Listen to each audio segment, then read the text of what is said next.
नमस्कार साथियों, आप सभी का फिर से स्वागत है YouTube channel vision for education में।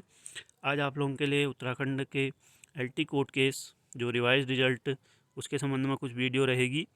उसके अतिरिक्त उत्तराखंड प्रवक्ता भर्ती में फॉर्म में संशोधन की बात कुछ यूट्यूब चैनल में कही जा रही है, उसके संबंध में यह महत्वपूर्ण वीडियो रहेगी।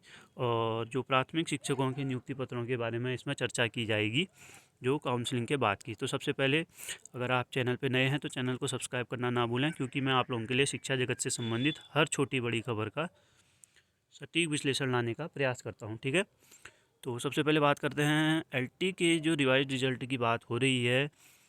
हाईकोर्ट के डबल बेंच से जो निर्णय निकल के आया था, निर्णय नहीं, एक नोटिस जारी करने की बात कही गई थी आयोग को कि चयनित अभ्यर्थियों का जो है रिजल्ट भी रिवाइज हो सकता है। ये इस टाइप का जो है एक नोटिस जारी कर दिया जाए या विज्ञप्ति पत्र जारी कर दिया जाए। तो उसमें क्या हुआ है कि बहुत से जो सिलेक्टेड कैंडिडेट थे और जो जो मेरिट में पीछे पीछे यानी कि नीचे को होंगे, जिनका अपने अपने सब्जेक्ट वाइज या अपने अपने कैटेगरी वाइज, तो उनमें जो है थोड़ा चिंता का माहौल बन गया है। लेकिन मैं आप लोगों को सभी को बताना चाहूँगा कि इसमें शिक्षा विभाग की जो सूचना है, उनका कहना है कि रिवाइज्ड रिजल्ट जो है जारी नहीं होगा, यानी कि जो सिलेक्टेड कैंडिडेट हैं उनके साथ छेड़खानी नहीं होगी, ऐसा शिक्षा विभाग का मानना है। हमने अपने स्तर से जो है इसमें जानकारी प्राप्त करने की कोशिश करी थी। हालांकि आयोग में अगर हम पता करने की कोशिश कर रहे हैं तो आयोग का सीधे सीधे कहना है कि कोर्ट केस चल रहा है, तो हम उसमें कुछ टिप्पणी नहीं करना चाहेंगे। तो जो भी फैसला आएगा हम उसके अनुरूप करेंगे। लेकिन शिक्षा विभाग का जब हमने इसमें मत जानने की कोशिश करी, तो शिक्षा विभाग में जो है सूत्रों से जानकारी निकल के आई है कि शिक्षा विभाग इस मामले में रिवाइज रिजल्ट के बिल्कुल भी पक्ष में नहीं है। तो सेलेक्टेड कैंडिडेट को कुछ बहुत राहत इस जानकारी से आप लोगों को मिल सकती है। और इसके साथ साथ ही सुपर न्यूमेरिक पोस्ट के लिए जो आस लगाए बैठे अभ्यर्थी हैं, उनके लिए भी एक तरीके से ये पॉजिटिव न्यूज़ हो सकती है, क्योंकि अगर रिवाइज रिजल्ट जारी नहीं होता है तो फिर 4 जून के फैसले के अनुसार जो है सुपर न्यूमरी या सुपर न्यूमेरिक पोस्ट जो है जारी करनी पड़ेगी विभाग को। तो फिलहाल तो रिवाइज्ड रिजल्ट के ऊपर शिक्षा विभाग का अपना मत है कि रिवाइज रिजल्ट जारी नहीं होगा, और जो है चयनित अभ्यर्थियों को इसमें कोई ऐसी संभावना नज़र नहीं आ रही है कि उनको जो है दोबारा से लिस्ट जारी करके चयनितों को उसमें से हटाया जाएगा। ऐसा विभाग का बिल्कुल भी मानना नहीं है।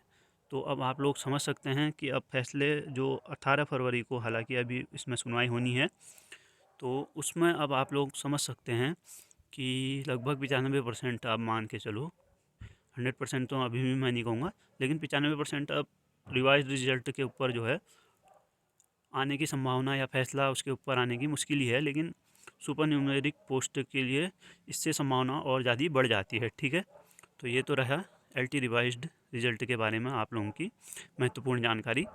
ठीक है, तो इसके अलावा उत्तराखंड प्रवक्ता भर्ती के फॉर्म में संशोधन का कुछ देखिए, एक आध यूट्यूब चैनलों में या सोशल मीडिया प्लेटफॉर्म्स में कहा गया कि उत्तराखंड जो राज्य आंदोलनकारी वाला जो आरक्षण मिल रहा है उसमें, तो उसको नो करना है, इस टाइप से कुछ बहुत से क्वेरीज आ रही हैं। बहुत से जो है अभ्यर्थी पूछ रहे हैं कि क्या उसमें संशोधन करना था, क्योंकि लास्ट डेट तो उसकी निकल गई है ना, कल परसों ही। तो अब जो है सोशल मीडिया में कुछ वीडियो आ रही हैं या कुछ जानकारी आ रही है कि उसमें उत्तराखंड राज्य आंदोलनकारी वाले जो कॉलम था उसको नहीं, नो भरना था जिसका भी था। लेकिन अब बहुत से लोग उसमें भी जो है अभ्यर्थी जिनने फॉर्म भरा है टेंशन में हो रहे हैं कि हमने तो वो चीज़ नहीं करी है और ये हमारा फॉर्म सबमिट हो गया है और लास्ट डेट निकल गई है।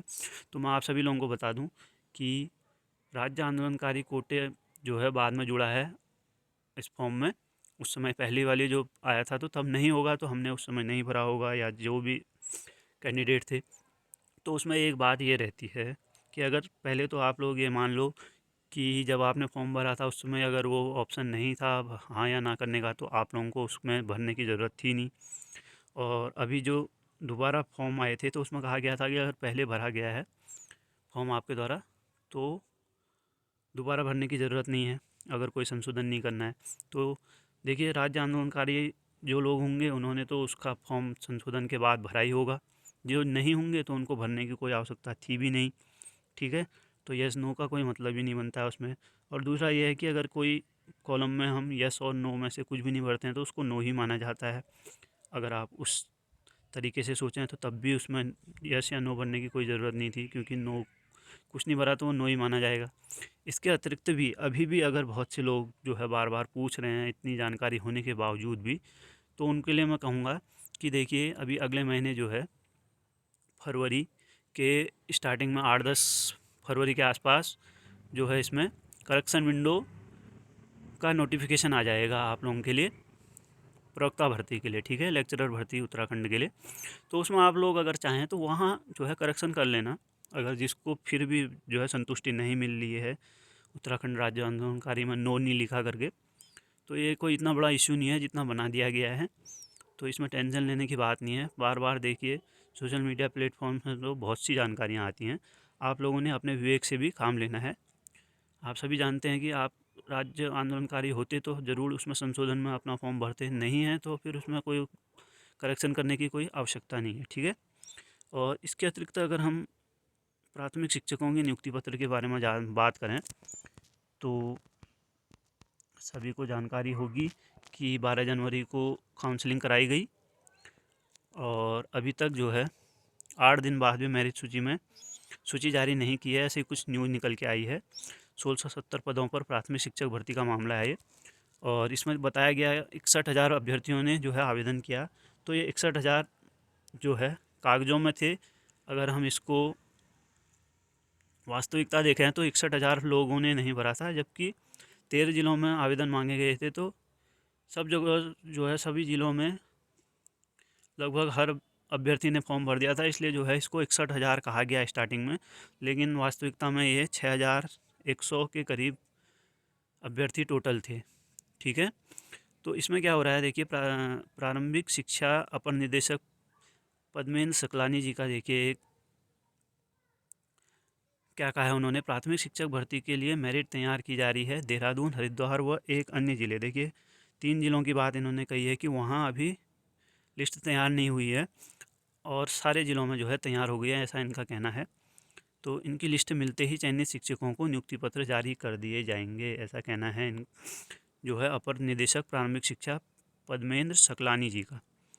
तो आप समझ सकते हैं कि देहरादून, हरिद्वार व अन्य ज़िले की बात कर रहे हैं, तो अन्य इन 3 ज़िलों के अतिरिक्त जो है 10 ज़िलों में बन गई होगी, लगभग तैयार हो गई होगी या अंतिम जो है फेज में होगी। इसीलिए इतना बड़ा वक्तव्य दिया है या इतना बड़ा कथन दिया है यहाँ अपना।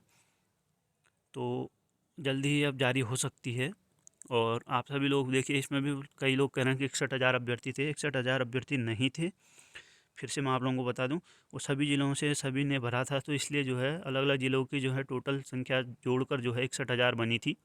वास्तविकता में 6,100 के करीब या ऐसे ही कुछ अभ्यर्थी थे, 6,500 के करीब अभ्यर्थी थे।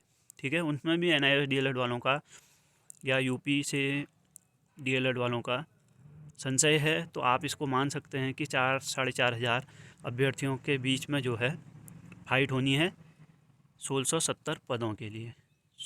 तो अगर हम एक पद के सापेक्ष अभ्यर्थी गिने तो 16 लगभग 3 के सापेक्ष एक पद है।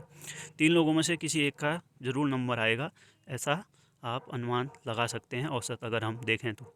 ठीक है, तो अन्य कोई भी जानकारी निकल के आएगी तो आप लोगों के लिए ज़रूर लाऊंगा मैं। तब तक चैनल पे बने रहिएगा। धन्यवाद।